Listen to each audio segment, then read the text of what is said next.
एक बार की बात है, कहीं दूर गौत नामक एक संत रहा करते थे।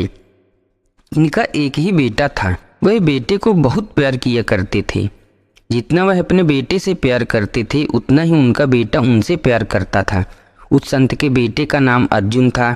एक दिन की बात है, वह शांत भगवान की पूजा कर रहे थे। तभी उन्हें पता चला कि उनका बेटा अब इस दुनिया में नहीं रहा। यह सुनकर संत के चेहरे पर हल्की सी उदासी दिखी। फिर से वह सामान्य हो गए। लड़के का शव आया तभी संत के पास एक शिकारी आया। शिकारी कहने लगा, महाराज, आपके बेटे की मृत्यु का कारण यह सांप है। इस सांप ने ही आपके बेटे को काटकर मौत के घाट उतार दिया।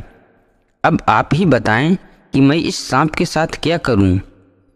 क्या मैं इस सांप को टुकड़ों में काट कर मार दूं या फिर गर्म तेल में डालकर मार दूं?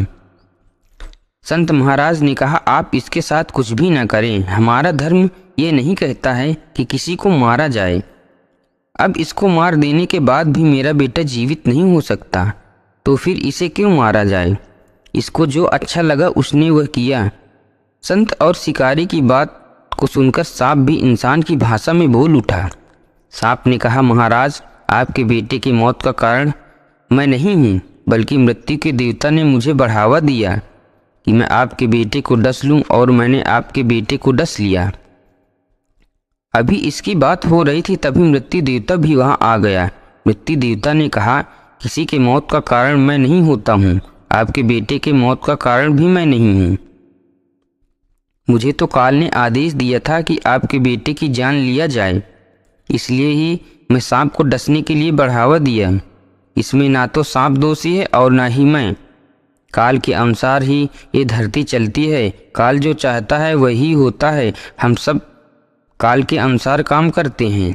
मृत्यु के देवता संत शिकारी सांप को बता रहे थे। अभी तक ये खुद को ही सही बता रहे थे। तभी वहाँ पर काल भी आ गया।